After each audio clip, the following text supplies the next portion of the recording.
Have you ever been tortured psychologically? If you have a pale color of skin, have you ever been forced to attend a diversity training session in which you were told that your skin color makes you hopelessly racist? Have you been ordered to keep silent and to sit in the discomfort of your racism?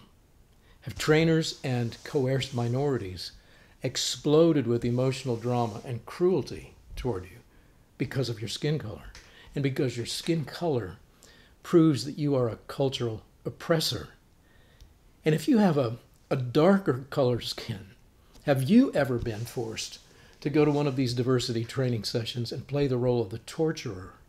Have you been forced to scream angrily at the Caucasians and tell them they can't say a word because you are responding to your oppression in a way that is supposed to make them feel painfully uncomfortable? Employees and students are getting really tired of this absurd drama. They don't know exactly what to do about it, how to respond to it. If they complain, will they be labeled racist and be fired? Will they be labeled disruptive and be fired, or politically incorrect and be fired? Many federal employees are now beginning to submit whistleblower documents on this therapy scam, which has cost taxpayers millions as it forced both whites and blacks to pay for their own brutal demoralization in the name of diversity, to be trained in classrooms to actually hate each other. Last week, the president kicked a hornet nest when he accurately called this CRT training racist and divisive. He then turned off the money for it. CRT has now been officially canceled by executive order in all federal departments, and the well-trained left has responded in a predictable way. They judge this entire affair, how? By skin color. They angrily say that there's no hope for Mr. Orange Man to learn about his own white privilege. And they say this proves, of course, that he is a supremacist of the white coloration. Now, where did CRT come from? And will this one killing of one classroom exercise really get rid of a root problem? Below in the notes, you can see a table of contents for the deeper background that I need to give you to help understand this war against rationality, because it's really deep, it's really big, it's affecting all of us in almost every corner of our society. I'll be going back to where it began 97 years ago. Critical race theory training is deliberate psychological torture with a social purpose. That's the best definition and the shortest definition I can give you. People who suffer through it are told that the social purpose is worth the pain, worth the shame, worth all the emasculation. But the cost to our social order is a whole lot more than a few lost hours of work time and a few $1 million.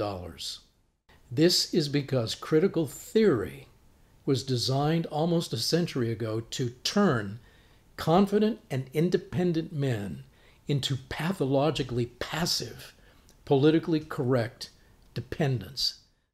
It all started coming together at a meeting in Germany in 1923, but the foundations, even for that particular meeting, had been sown into the minds of some really brilliant revolutionaries for decades.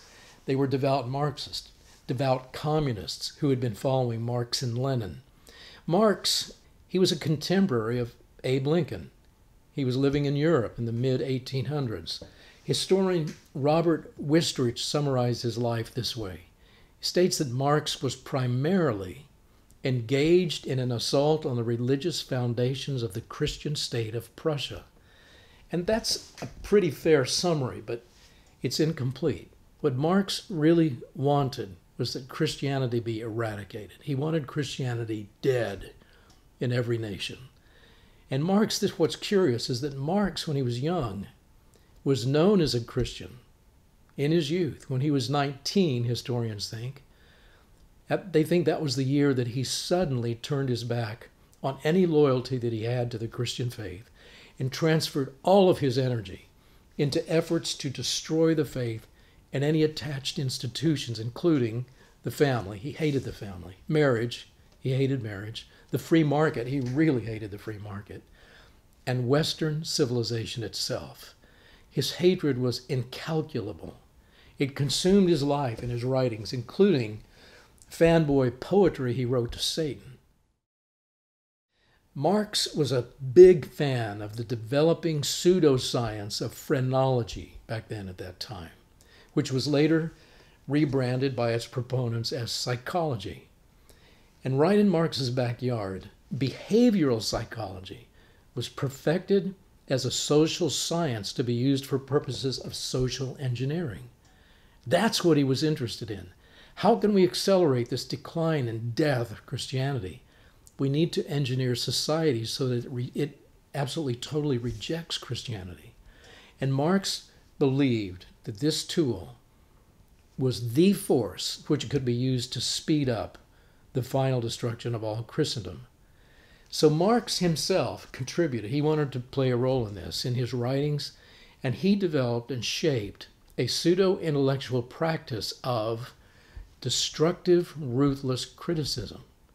That's one of the things that he focused on most and worked on most. He said criticism is not a lancet, meaning a tool that a physician could use to heal someone. He said criticism is a weapon. Its object is an enemy which it aims not to refute, but to destroy. And he also wrote, the criticism of Christianity is the premise of all criticism. In 1917, after the death of Marx, a follower of Marx saw opportunity in the chaos of World War I to get a revolution going. Vladimir Lenin seized a total chokehold on Russia's police state and its ruthless policy of social control. Lenin insisted on political correctness from everyone, or else you're arrested and you're shot. And he made it real clear. It was called the Red Terror. People were terrified to do anything wrong. And he made sure that they were terrified to do anything wrong. Christianity was made politically incorrect, absolutely verboten. People who failed to comply were killed. And there was a lot of death, a lot of arrests, a lot of midnight shootings inflicted by the state in the name of the people. Lenin used bullets for short-term solutions, and he employed communist propaganda and forced schooling to ensure long-term compliance. And this combination worked, and Lenin claimed victory in 1917. He said Russia had been conquered by his small communist government, and the next order of business was to carry the revolution to every other nation. It wasn't just a reform effort in his own country. It was a revolution to conquer the entire world. Germany and Hungary were targeted next by Lenin. But the revolutions in Berlin and Bavaria, which is in southern Germany, in Budapest and Hungary, they did not succeed, not even at the point of bombs and bullets and bayonets. And they had a lot of troops that they sent there and focused in on those areas, but they failed. The vanguard failed, and Lenin's lieutenants were puzzled. Revolution had worked in Russia, so why not everywhere? Georg Lukács is a name you should remember. He provided the answer to this. He told Lenin what it was. He was a leader in the Hungarian communist government of 1919, which had taken over by force in Hungary. He called his political agenda there cultural terror, which was exactly what it was. And he went about it systematically until Hungarian Christians finally figured out what was going on with these communists. Communism was a new thing. It didn't sound all that bad if you heard a definition from someone else who didn't understand it very well. And there in Budapest, all schools had been suddenly taken over by Lukács and his revolutionary communist trainers and therapists. Aggressive sex ed was forced into those Hungarian schools and classrooms in order to eradicate all student respect for history and for parents and for Christianity. And that's when the parents rose up and they went to war with communism. Lukács had to flee for his life under cover of darkness. The parents meant business. And these communist leaders knew that. These parents were really angry.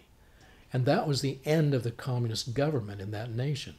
Families just flatly rejected communism because of the threats it posed to their children and to their 900-year-old Christian heritage. And the same thing happened to the revolutions in Berlin and Bavaria. Christianity was simply too strong for communism. And this is what Lukács reported back to Lenin. Lenin's agents then realized that Christian influence would need to be gradually eradicated from every single Western mind before this idea of socialism could be forced onto the nations. And so it was back to the drawing board for the international revolutionaries. I mean, they were very systematic, militant revolutionaries. They needed tactics. They needed a strategy to know how to succeed. So they sat down together to try to figure out how to do this. And it was at this point in history, in 1923, that militant economic Marxism was modified into a new strategy called cultural Marxism. I mean, they still believed the same things. They just needed a new way to succeed in these nations that they were invading and trying to conquer. One of the Comintern agents, Antonio Gramsci from Italy, showed how mass psychology could break all the traditions and beliefs and morals and will of a people and could be accomplished over time without resistance. Now, he knew it would take time. And he deduced, and he said this, the civilized world had been thoroughly saturated with Christianity for 2,000 years, and a culture based on this religion could only be captured from within.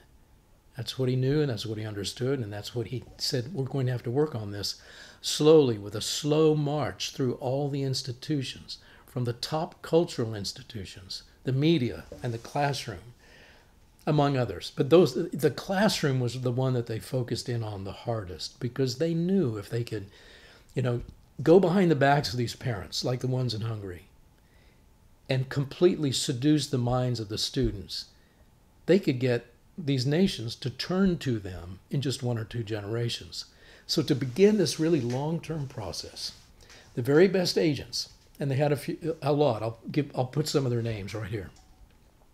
They would pose, instead of revolutionaries, with guns and leather jackets, they would pose as respectable academics in white lab coats. And they set up a think tank at the University of Frankfurt in Germany, and they called it the Institute for the Study of Marxism, which was a pretty honest name, but it was absolutely the wrong branding. So they changed it quickly to the Institute for Social Research. It sounds a lot better, doesn't it? They published scores of scientific papers on why Christian culture had to be discarded and forgotten. Academic papers, scientific papers. They recruited dozens more revolutionaries who could function as passable academics. And we know these collaborators today as academics primarily because they published each other's papers, they published each other's books, and gave each other advanced degrees. Critical theory was their priority project of all the other ones that they worked on. Critical theory was where they camped. It was the lever that they used and intended to use to turn mass psychology into a weapon of destruction.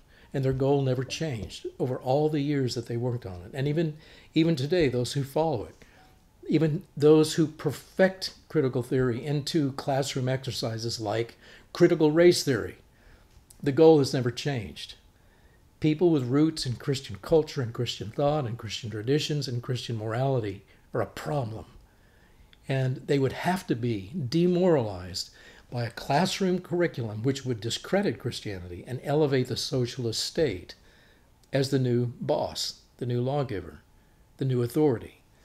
The immediate goal was to create teachers, and this is where they started in 1923, 1924, create teachers. And when they some of them emigrated to the United States, they went directly into the teachers' colleges at Columbia, University of Chicago, and other places to create teachers with the revolutionary personality. That's what they talked about and described and worked toward and tried to model for others. And national cultures which were decadent and uncivil, they knew they had to create. They simply would never succeed if the foundations of a culture that they moved into were solid and were characterized by justice and liberty and the rule of law. They needed to change those into decadent and uncivil cultures. And critical theory was the tool that they would use to break those traditions and the beliefs and the morals and the will of people. In the United States, writes Christopher Lasch, all these traditions could be eradicated only by subjecting the American people to what amounted to collective psychotherapy, by treating them as inmates of an insane asylum. And this is what they were getting at. And this is what Christopher Lasch could see. And this is what I don't know if it's true for you, this is exactly what it felt like to me when I was a student in the government school system, how I was being treated. When Andrew Breitbart discovered the Frankfurt School, he said it was the greatest aha moment of his life. He finally understood at that point how the cultures of so many Western nations were attacked and weakened by mass psychology. Determined revolutionaries made it happen. And he looked at them, he studied them. So did Jordan Peterson. He's made a life study of these revolutionaries who made it happen. Breitbart knew that the propaganda was militantly anti-American, and he was working out the why of the whole thing when he died. And when it comes to Frankfurt School history, and I've met a number of people who are doing some really serious study into it, and I've studied it now for well over 2 decades. 3 of the most often missed motives are these, and I want to list them. Number 1 is the driving goal all along, has from the very beginning, even up until now, the driving goal has been the destruction of Christianity. That's what they're working toward. And they've never let that goal out of their mind, out of their vision. Number 2, the main focal point of the propaganda exercises was the school classroom and the continuing education classroom. If you're not ruined by the time you leave high school and the time you leave college, they can still drag you into these classrooms for diversity training or something else at your small corporation or your big corporation or your government office. Number 3, the main tool in the whole process was humiliation through psychological bullying. And this is what, and it was focused on me. I can talk about this through firsthand experience. Humiliation through psychological bullying. And I don't know if I can personally call it torturing, but it certainly was bullying in my case. Frankfurt School luminary Kurt Lewin, who was one of the early so-called academics, the revolutionaries, believed that all traditional behavior can be artificially disorganized. And by that was just a fancy word he was using to just say we can tear it apart. It can be artificially disorganized by, and then these were some of the programs that they were developing for classrooms: operant conditioning, sensitivity training, if any of you had any of that, cognitive dissonance, and other non-academic classroom exercises like the critical race theory exercises that President Trump just cut off for all federal offices. One modern psychiatrist, whom I greatly respect, who is closing in on the dangers of all this, is Dr. Anthony Daniels from the United Kingdom. He writes this, and he gets right to the heart of the matter by saying, political correctness is communist propaganda writ small. And Daniels has worked all over the world, traveled all over the world, studied cultures all over the world. He's lived in the Soviet Union. He's seen what that culture was like. He knows what communism is. He knows what welfare state, centralized government's like in his own country, in the United Kingdom. He goes on to say, in my study of communist societies, I came to the conclusion that the purpose of communist propaganda was not to persuade or convince, not to inform, but to humiliate. And therefore, the less it corresponded to reality, the better. He goes on to write, when people are forced to remain silent when they are being told the most obvious lies, and when I read this, I think exactly of these some of these whistleblower documents that are coming out on CRT training, critical race theory training. This is what they are forcing the people to do, who are hauled in and made and coerced to sit through this. They are forced to remain silent when they are being told the most obvious lies. Or even worse, says Daniels, when they are forced to repeat the lies themselves. They lose once and for all their sense of probity. That's their moral integrity, their moral bearing. To assent to obvious lies is in some small way to become evil oneself. And if they can get us to become evil, they really have made great progress. We're joining them in the grand project of tearing down the rule of law, tearing down civility, tearing down Western civilization. We're becoming evil like they are. One's standing to resist anything is thus eroded and even destroyed. A society of emasculated liars is easy to control. And this is, there's a lot of women around who are looking at the men of our society and saying, where are the men? Where is the backbone? Where's the courage in these men? And the answer is, well, it was destroyed through deliberate procedures developed by the Frankfurt School and put into the school systems and further into, other government programs. One architect of the Frankfurt School curriculum spelled it out really clearly in detail early on, writing that the classroom must, and this is one way that they set up this ongoing battle, which has been one of the hallmarks of old Marxism and also new Marxism. You've got the proletariat and you've got the bourgeoisie. That was the beginning battle that they wanted to set up. Class warfare, start a warfare going on. And then we come in, we clean up the pieces and say, now we're going to tell you how we will put the new order in place. You will need to follow us. You've made a mess of it, fighting like this. We have the solutions for the future. And so that's what they do. So in the same way that they want to do this with separating good kids from bad kids, setting one against the other. In the same way that in CRT, they want to set races against each other and have race conflict and race hatred. They're doing this. So here's what he's saying. Erich Fromm is his name, F-R-O-M-M, Erich Fromm. Separate the good kids from the bad kids. The bad kids, he says, are the traditionalists, and the good kids are those who make war against the ties of blood and soil and mother and father and religion. Those are who the good ones are. We're going to identify them as good. We're going to ostracize. We're going to make fun of. We're going to belittle. We're going to discredit the ones who have ties to those things. And he also believed, Erich Fromm also believed, the very character traits of traditionalists, especially strong fathers.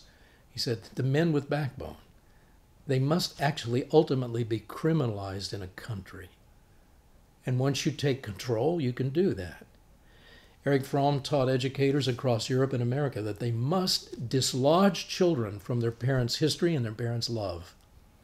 And this advanced level alienation is not real easy to achieve. But there were classroom methods and techniques perfected over time for disorienting, demoralizing, confusing, tormenting, humiliating, and then re-educating students. And I saw them. I saw them, and the teachers who'd been through the teachers' colleges, back in the 60s, back in the 50s and 60s, and then I was seeing some of them as a student.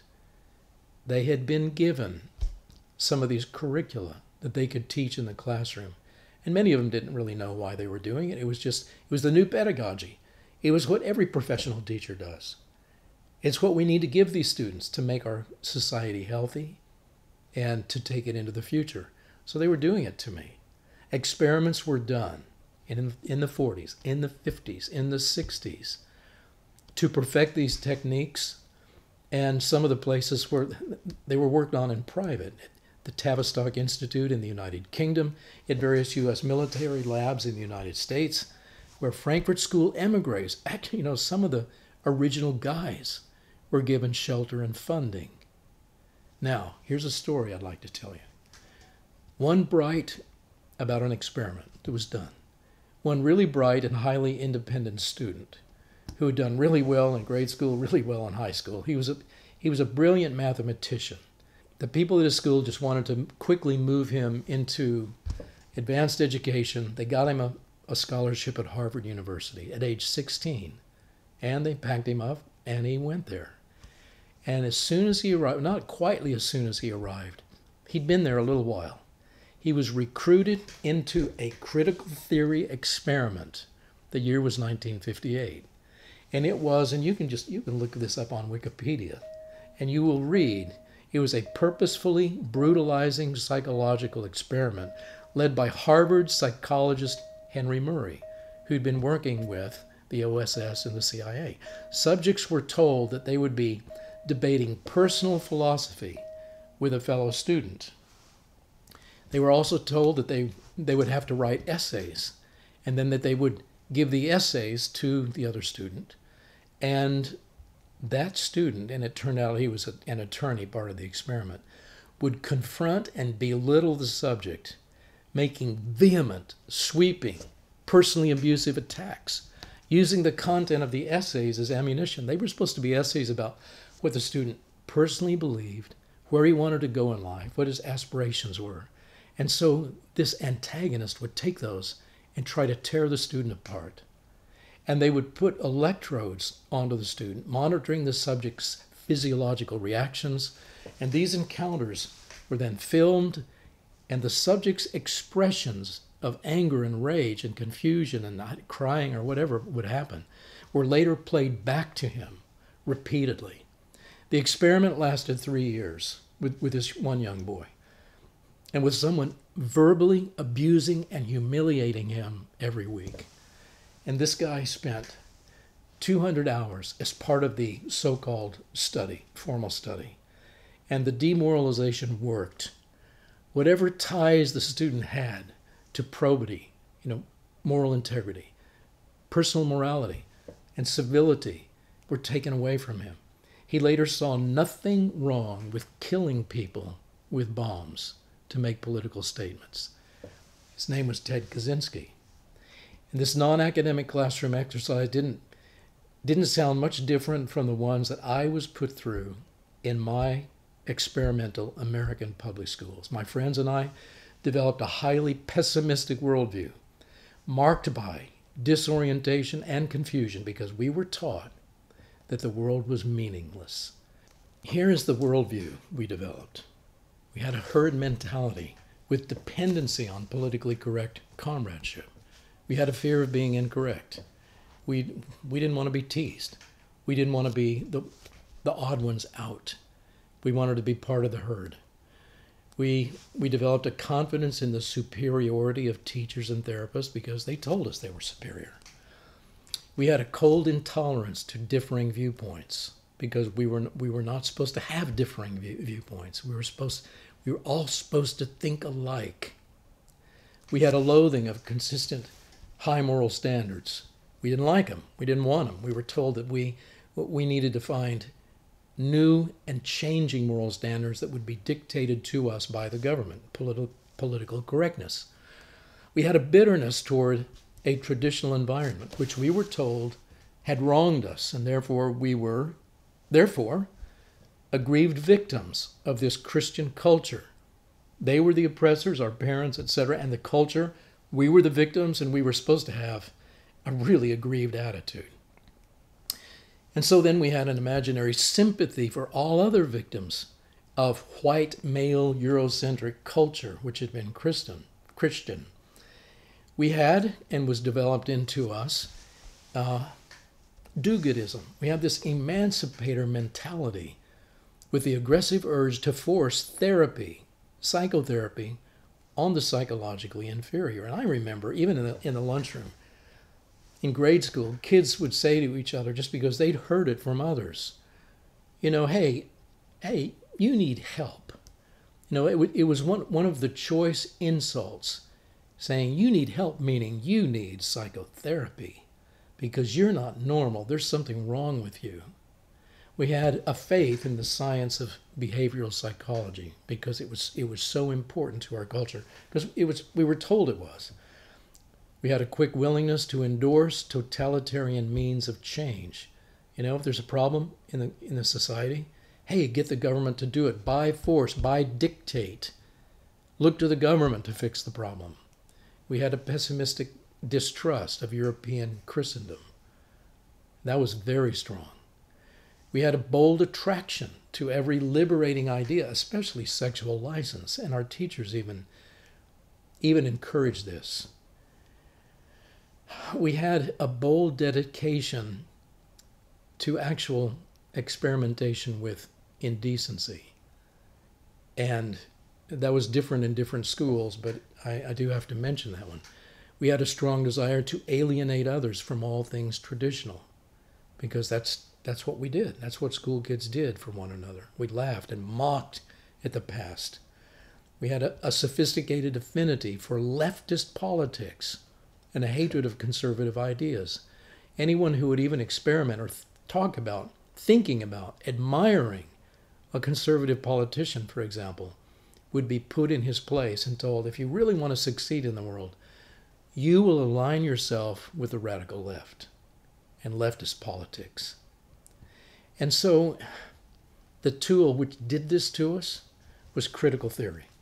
It followed a vicious criticism of all things traditional. There was critical literature theory, critical gender theory, critical identity theory, critical political theory, critical economic theory, critical theological theory, critical sociology theory. And of course, there was critical race theory. And the tactics for each one were the same. Whatever we believed about any topic, especially a traditional topic, was wrong.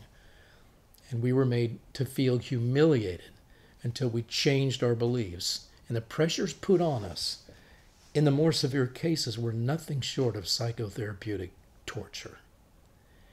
And one Frankfurt School superstar said this, quote, techniques for overcoming resistance to, political correctness, developed mainly in the field of individual psychotherapy, can be improved and adopted for use with groups and even for use on a mass scale. So what he was saying, once we've discovered what some of these tricks are, we can perfect them. We can use them for groups. Classrooms are easy. We can even do it on a mass scale. And they were determined to find out how to do that. But certainly, they did experiments on kids like Ted Kaczynski. They did experiments on groups like my classroom. I actually happened to go to a school district which was an experimental school district for a lot of the new techniques. And so I was somewhat of a guinea pig. Critical race theory is just one recent improvement in the war against courageous, independent strength in the individual. And it's interesting, it's not just a belief that's being attacked. When they take someone into one of those classes, you're to be attacked for the color of your skin. And this is just one recent improvement in the war against courageous, independent strength in the individual.